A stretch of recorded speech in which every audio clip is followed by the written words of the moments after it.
chiamo Porco Cosimo Salvatore, sono di Sarula e la mia attività in campagna è iniziata a 16 anni più o meno, 17, e poi ho seguito le orme di mio padre da piccolino, sempre dietro mio padre. Consiste nella lavorazione del terreno, di fare foraggi per il proprio bestiame, tutto, legna, quello che c'è da fare. Il contributo del GAL è stato molto importante per il fatto che abbiamo ampliato le attrezzature innovative, più utili per la lavorazione del terreno. Abbiamo acquistato una seminatrice di precisione, un rullo, un giroranchinatore, un coltivatore a 9 dischi e uno spandiconcim a doppia ventola. Questi investimenti ci aiuteranno per la lavorazione del terreno in meno tempo e più con precisione. Da come sono partito ci siamo un po'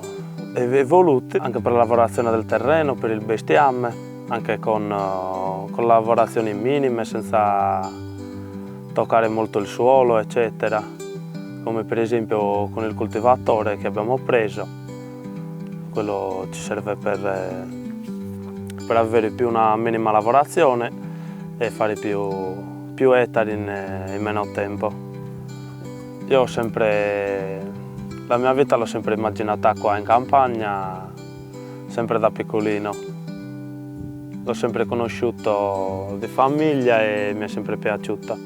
Spero che, come ho fatto io, che anche chi verrà dopo, che rimangano per mantenerlo popolato, perché ormai non sta rimanendo più nessuno e se no qui diventerà tutto l'abbandono totale, perché la presenza dell'uomo è molto importante nei nostri territori, anche per tenerli puliti, per tutto, per un incendio, qualsiasi cosa. Se sono controllati, c'è il bestiame che pascola e tutto, sarà sempre una cosa più sicura per tutti, e specialmente per il territorio. Qua è diverso perché ormai siamo in pochi, anche i rapporti tra le persone è tutta un'altra cosa. Hai degli amici, hai di tutto, invece quando sei solo dentro uffici, roba del genere, ormai perdi un po' di tutto, tra lo stress e tutto. Qui lo stress non viene mai.